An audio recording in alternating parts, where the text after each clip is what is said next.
আসসালামু আলাইকুম। আগের ভিডিওতে আমরা ডেসিমেল থেকে কীভাবে বাইনারিতে সংখ্যা কনভার্ট করতে হয় সেটা শিখেছি। তো আজকের ভিডিওতে আমরা শিখব কীভাবে তোমরা ডেসিমেল থেকে অক্টালে কনভার্ট করবা।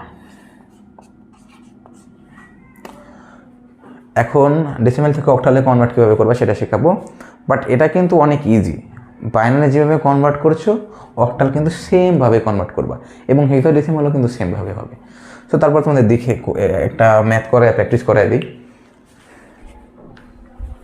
সো ফর্মুলা কিন্তু সেম, ফর্মুলা কিন্তু আগের ফর্মুলাই হবে। আগেরবার আমরা ডেসিমেল থেকে বাইনারিতে কনভার্ট করছি যেভাবে, আমাদেরকে ডেসিমেল থেকে অক্টালে সেভাবে কনভার্ট করতে হবে। সো চলো আমরা ডেসিমেল থেকে অক্টালে কনভার্ট করি। আমি একটু মুছে নিচ্ছি যেহেতু তোমার বোর্ডের জায়গা কম। সরি, তোমরা যদি লাইক কমেন্ট করো তাহলে আমি স্মার্ট বোর্ড কিনতে পারবো, তো অবশ্যই লাইক দেওয়া। যাই হোক, সো আমরা এখন ডেসিমেল থেকে অক্টালে কনভার্ট করব। সো ডেসিমেল হচ্ছে, ধরো একটা ডেসিমেল সংখ্যা নেই, ধরো 69, এটা হচ্ছে একটা ডেসিমেল সংখ্যা এবং এটাকে আমাদের কনভার্ট করতে হবে কিসে? আচ্ছা, আমরা ছোটো একটা সংখ্যা নেই, আমাদের তো বোর্ডটা ছোটো। সো আমরা ধরো 29,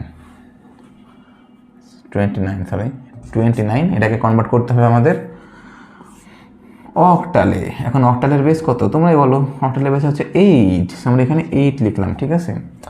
সো আমাদের 29 একটা ডেসিমাল সংখ্যা, এটাকে কনভার্ট করতে হবে কিসে? অক্টালে। আমরা তোমাদেরকে আগের ভিডিওতে অলরেডি শিখিয়ে দিয়েছি জিনিসটা, যে তুমি যেই সংখ্যা পদ্ধতিতে কনভার্ট করতে চাচ্ছ, তোমাদের যে টার্গেট সংখ্যা, তা তুমি কি করতে চাচ্ছ? তুমি এটাকে অক্টালে নিতে চাচ্ছ। সো অক্টালের বেস দিয়ে তোমাকে এটাকে ভাগ করতে হবে, মানে তুমি যে সংখ্যা পদ্ধতিতে কনভার্ট করতে চাচ্ছ সেই সংখ্যার বেস দিয়ে সংখ্যাটাকে ভাগ করতে হবে। এটাই হচ্ছে সিম্পল ফর্মুলা, ঠিক আছে। সো আমরা 29কে কত দিয়ে ভাগ দেবো? অক্টালের বেস দিয়ে ভাগ দেবো। অক্টালের বেস কত? 8। সো আমরা এখানে কি 10 লিখবো? না, আমরা এখানে 8 লিখবো। সো 8, এবং এখন আমরা 29কে যদি 8 দিয়ে ভাগ দিই তাহলে কত আসে বলো? তোমরাই বলো। 29কে 8 দিয়ে ভাগ দিলে আসে হচ্ছে 3, 3 8 24, এবং ভাগফল থাকে হচ্ছে 5, মানে ভাগশেষ থাকে হচ্ছে 5, সরি, ভাগফল আসে 3 এবং ভাগশেষ আসে 5। সো আমরা আগের ভিডিওতে জানছি যে আমরা ভাগফলটাকে বামে লিখব এবং ভাগশেষটাকে আমরা টান দিয়ে ডানে লিখব, ঠিক আছে। সো ভাগফল আসে 3 এবং ভাগফল এসেছে আমাদের 5। সো এখন আমরা কি করব? আবার কন্টিনিউয়াসলি ভাগ করতে থাকবো। কতক্ষণ পর্যন্ত ভাগ করতে থাকবো? যতক্ষণ পর্যন্ত আমাদের 0 না আসে, ভাগফল 0 না আসে, ঠিক আছে। তো 8 দিনের মধ্যে কয়বার যায়? 0 বার যায়। তো 8 0 0, এবং ভাগশেষ কত থাকে? ভাগশেষ থাকে 3, ঠিক আছে। সো তোমাদের ভাগশেষ কিন্তু অত কষ্ট করে বের করতে হবে না, আমি তোমাদের ট্রিক শিখাই দিই, ঠিক আছে। তোমাদের ট্রিক্সটা শিখাই দিই, শোনো। যখন তোমার ভাগফল 0 চলে আসবে তখন তুমি জাস্ট এর উপরের সংখ্যা যেটা আছে সেটা এখানে বসিয়ে দিবা, সিম্পল দ্যাট, আর কিচ্ছু লাগবে না, ঠিক আছে। সো গেল। সো এখন আমাদের অক্টাল সংখ্যা কত এসেছে? আমরা তো সবাই জানি যে আমাদের এটাকে LSB করতে হবে, LSB আই গেস এটাই হবে। এখন আমরা কি করব? 3 5, এখানে কত আসে? 3 5 আসে। এখন এটা আমরা কি লিখবো? এখানে আমরা কি 10 লিখবো না 8 লিখবো? তোমরাই বলো। আমরা কি কনভার্ট করছি? আমরা ডেসিমেল থেকে অক্টালে কনভার্ট করছি, তাহলে এটা হচ্ছে একটা অক্টাল সংখ্যা। সো অক্টাল সংখ্যার বেস হচ্ছে 8, সো আমরা এখানে 8 লিখবো, বুঝতে পারছো?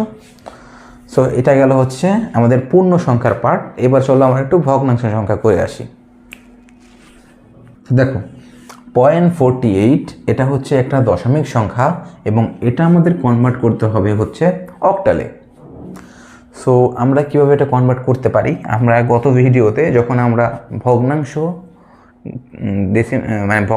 থেকে বাইনারিতে কনভার্ট করা শিখছিলাম, তো তখনই আমরা শিখছিলাম তখন আমরা যখন কোনো পূর্ণ সংখ্যাকে অন্য সংখ্যা পদ্ধতিতে কনভার্ট করতে চাই তখন আমাদের ভাগ করতে হয়, বাট যখন ভগ্নাংশ সংখ্যা হবে তখন আমাদেরকে অবভিয়াসলি গুণ করতে হবে।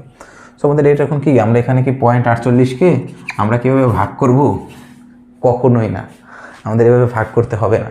আমাদের ভাগ করলে অঙ্কটা হবে না, আমাদের ভাগ করা যাবে না, এখানে আমরা এটাকে গুণ করব, ঠিক আছে। তো আমরা 0.48 লিখলাম, দেন এখানে গুণ দেব। এখন কত গুণ দেব? 2, কেন ভাই দুই দুই গুণ দেবো কেন? এখানে এটার বেস কত? 8, আমাদের বেস দিয়ে গুণ দিতে হবে। আমরা 8 দিলাম, ঠিক আছে। দেন আমরা একটা টান দিলাম। এবার আমরা গুণ করি, চলো। 0.48 গুণ 8 সমান আসে হচ্ছে 3.84। তোমরা কিন্তু পূর্ণ সংখ্যাটা, যদি কোনো পূর্ণ সংখ্যা আসে তাহলে এটা বামে লিখবা, এবং ভগ্নাংশের পরে যে সংখ্যা আসবে দশমিকের পরে সেগুলো তুমি এখানে লিখবা। তোমরা সবাই এখানে লিখবা, ঠিক আছে, এইখানে এই ডান পাশে লিখবা, ঠিক আছে। এখন আমরা কি করব, যেহেতু আমাদের 3.84 আসছে, তো আমরা কি 3.84 গুণ দেবো 8 দিয়ে? না, আমরা জাস্ট ভগ্নাংশ সংখ্যাটাকে গুণ দেবো, ঠিক আছে। সো আমরা 0.84 ইন্টু 8 আসে হচ্ছে, সরি এখানে 8 আসে হচ্ছে 6.72। সো এখন অনেকে বলতে পারো যে ভাই এটা আমরা কতক্ষণ পর্যন্ত করব? সেম ফর্মুলা, যতক্ষণ পর্যন্ত আমাদের শূন্য না আসে। বাট গুণের ক্ষেত্রে শূন্য আসা আর না আসা সমান, কারণ শূন্য জীবনেও আসবে না। পৃথিবী যতদিনের মধ্যে ধ্বংস হবে ততদিনের পর্যন্ত শূন্য আসবে না। হ্যাঁ, বাই এনি চান্স আসতেও পারে, সেটা লাখ ভাই, লাখ। যাই হোক, এখন আমরা কি করব, আবার গুণ দিই। হ্যাঁ চলো, আবার গুণ দিই, গুণ 8। সো আমরা এখন 0.72 ইন্টু 8 গুণ করে দিই, এটা আসে হচ্ছে 5.67। এটাই আসে, কীভাবে আসে দেখো, 5.67, সরি 5.76 আসে। হ্যাঁ 5.76। সো 5.76কে আমাদের আর লেখা লাগবে না। কয়বার হয়েছে অলরেডি? একবার, দুইবার, তিনবার, চারবার। 3বার হয়ে গেছে ভাই, আর দরকার নেই। 3বার হওয়ার পর আর দরকার নেই, লিখে দিই, আমরা এটাই লিখে দিই। সো এটাকে আমরা কী করবো, আমরা কি এটাকে নিচ থেকে উপরে লিখবো? না ভাই, তুমি যদি ভেবে থাকো যে নিচ থেকে উপরে লিখবা তাহলে অঙ্কটা জীবনে হবে না, লিখে রাখো, ঠিক আছে। তো আমাদের এটা কী করতে হবে, এটা আমাদের উপর থেকে নিচে লিখতে হবে। তো আমরা এখানে কী আছে, 3, 6, 5, 365, মানে আমাদের দিনের সমান নাকি? এক বছরে কত দিন? 365 দিনই তো। সো যাই হোক, সো আমরা এখন কী করবো, এটার অক্টাল কত আসে, মানে এটার বেস কত দেবো তোমরাই বলো। এটার বেস কি আমরা 10 দেবো, নাকি 2 দেবো, নাকি 16 দেবো, নাকি 8 দেবো? এটার বেস অবভিয়াসলি 8 হবে, কারণ এটা হচ্ছে একটা অক্টাল সংখ্যায় আমরা কনভার্ট করেছি। তাহলে এটার বেস হচ্ছে 8, আমরা এখানে 8 বসিয়ে দিলাম। সো এটাই হচ্ছে অক্টাল, এটাই হচ্ছে ডেসিমেল থেকে অক্টালে কীভাবে কনভার্ট করবা তার একটি পরিপূর্ণ ক্লাস। সো আশা করি তোমরা বুঝতে পারছো, এবং ভিডিওটি ভালো লাগলে অবশ্যই কী করতে হবে জানো, লাইক করতে হবে, আর কী করবো। যাই হোক, সবাইকে আল্লাহ হাফেজ, আসসালামু আলাইকুম। এই দাঁড়ো, যায় না, দাঁড়ো, তোমাদের জন্য একটা হোমওয়ার্কের ব্যবস্থা করছি আমি। হ্যাঁ, নাস্তা পানি করে যাও, হোমওয়ার্কটা করি। সো এখানে হোমওয়ার্কের ব্যবস্থা হচ্ছে, একটা হোমওয়ার্ক দিয়েছে তোমাদের, যেটা হচ্ছে 96 হচ্ছে একটা ডেসিমেল সংখ্যা, এবং এটা তোমাদের কনভার্ট করতে হবে হচ্ছে অক্টালে। সো হোমওয়ার্কটা করে সুন্দর মতো খাতায় করে আমাদের ফেসবুক গ্রুপে জমা দিবা। নাম হচ্ছে স্টার ইমেট বিডি, ফেসবুক গ্রুপের নাম। তো এখানে জমা দেবা। সো আই হোপ হোমওয়ার্কটা তোমরা করবা, আমার বিশ্বাসটা তোমরা রাখবা। সো যাই হোক, আজকের ক্লাসটি এই পর্যন্ত ছিল। আল্লাহ হাফেজ, আসসালামু আলাইকুম।